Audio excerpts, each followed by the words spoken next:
Hi everyone and welcome back to Newegg TV. My name is Paul, here today to give you guys an overview on a couple new cases from Thermaltake. Well, it's one new case, but I have two different colors. Here on my right side is the standard black edition, here on my left side is the snow edition, and this of course is the Thermaltake Level 10 GTS. So we'll start off with a look at the black case, and right up here at the front we can see there are four 5 1/4 inch bays right up here at the top, and all of them have these nice easily removable levers on the side so you can pop those off. Also, the panels here have mesh covering, so they will allow some airflow behind those. On the right side, we have our inputs and outputs. So there's a couple USB 3.0 SuperSpeed ports, the blue ones up there at the top. You also get a microphone and headphone jack, as well as two USB 2.0 ports. Below that is your power button, your reset button, and your power and hard drive activity lights. You also get a 3.5 inch front panel right there, again with that same easily removable cover that can snap on or off easily. That's what I said. We also have a locking mechanism right there, so you can use that. It's a little barrel lock, and that will lock or unlock these four hot swap bays that are right below it, 1, 2, 3, and 4. And each of those hot swap bays has an individual button on there that you can push to remove the hot swap bay. Also, right in front of this, but behind the grilling, you actually have a 200mm blue LED intake fan that comes pre-installed.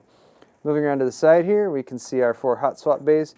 They have little push covers right there that you can push in and grab onto the hot swap bay to pull the hard drive out. So hard drives or SSDs you can use right there, and I need to get the lock so I can unlock that and show you guys closer up. Here on the side, you actually have a headset holder, so you can pop that down, and if you have a headset, you can hang it right there and make that easily accessible. Also on the side panel here, we have another optional fan intake area right here, so you can install a 140 or a 200mm fan to that. It doesn't come with one pre-installed, but it does have some mesh behind there for dust filtering as well. Here at the back, we can see at the top we have some grommeted holes here for routing cables or water cooling hoses. There's that key that I'm going to use in a second to unlock those hot swap bays.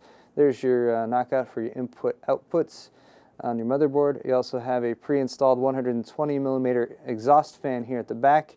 You get 2, 4, 6, 7 PCI expansion slots right there, as well as this locking mechanism with the thumb screws. Actually, all of these PCI slots use thumb screws to secure your cards, and also both of these side panels have thumb screws, so you can easily remove those or put them back on when you're adding or removing hardware to the system. Finally, you have a power supply mount down there at the bottom, and then that pretty much rounds it out. Here on the right side of the case, which I'll get to in just a second, but you can see it does have a bowed out section right there, and that allows some additional space for cable management. So here is a quick spin around of the Snow Edition. Apart from the color, these cases do both have essentially the same features.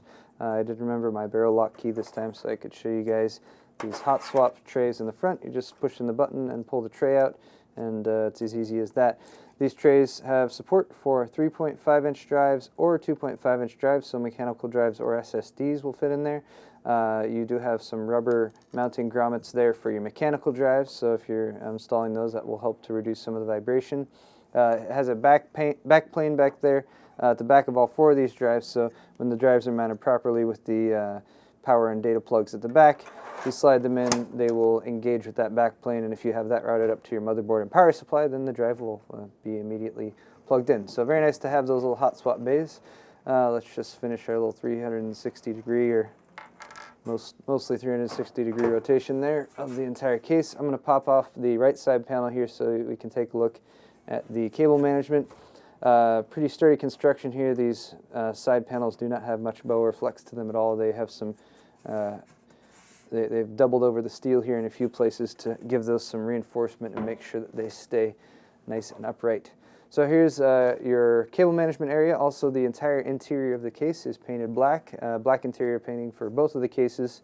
But back here you have a nice big cutout here for an aftermarket CPU heatsink fan backplate for the motherboard.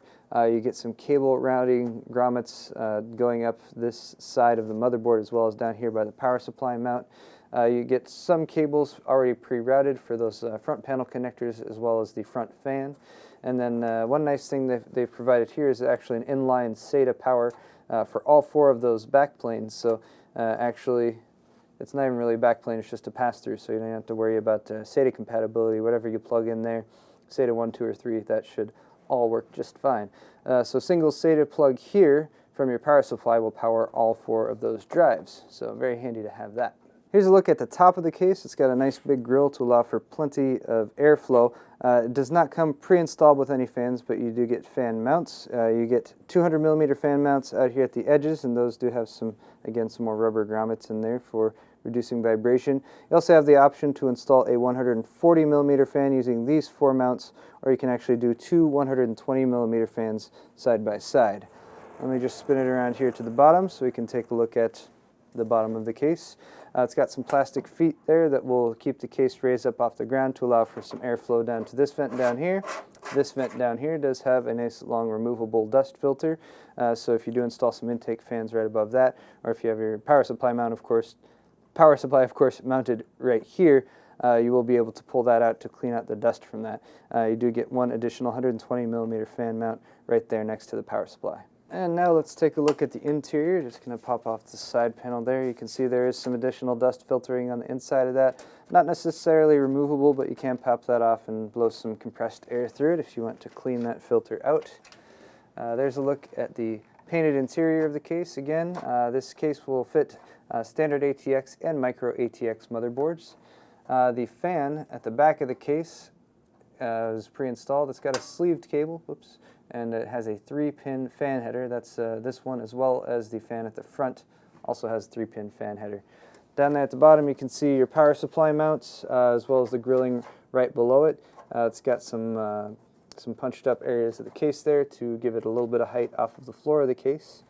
Also right here you have all of your, well, actually I should say that back here at the back you have your motherboard standoffs. Those are all pre-installed and set up for a standard ATX motherboard. Here are your front panel connectors, starting again with that 3-pin fan header coming from the front for the 200mm blue LED fan at the front.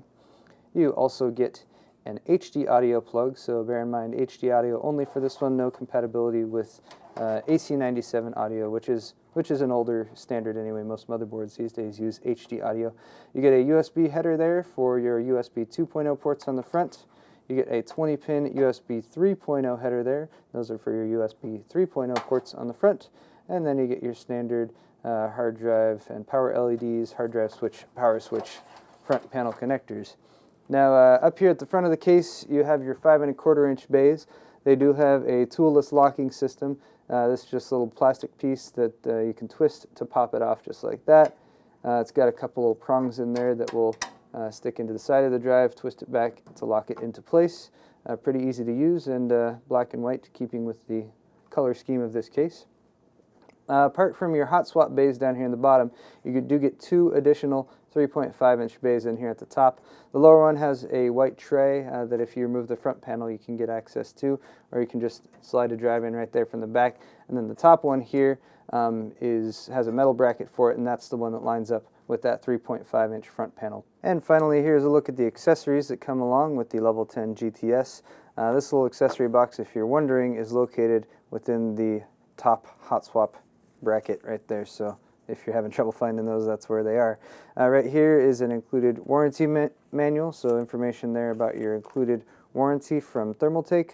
Also, you get a Level 10 GTS basic manual here, which gives you information about disassembling the case to get at the parts, as well as installing and uninstalling your various hardware. Also, within this little box here, you get a couple other items. You get a 3-pin fan header to Molex adapters, so you can use that to plug in at least one of those 2 included fans. If you don't want to plug that 3-pin header into your motherboard, you can use that to plug Molex directly into your power supply. Also, you get this little plastic baggie with various items, such as some plastic grommet standoffs, various motherboard mounting screws, as well as these screws for mounting the drives into those hot swap cages right there. You get some cable tie downs here in the form of these sort of reusable little versions like that, so you can use those for some cable management. You get a case speaker, so you can plug that into your motherboard so you can hear your post beeps, and a lonely little motherboard standoff all by itself. And that's going to wrap it up for this video. Once again, this has been the Thermaltake Level 10 GTS mid-tower computer case, the black edition here and the white snow edition right here. I'm Paul with Newegg TV, and if you enjoyed today's video, please head over to our Newegg YouTube channel. Don't forget to subscribe for more tech videos. Thanks a lot for watching, and we'll see you next time.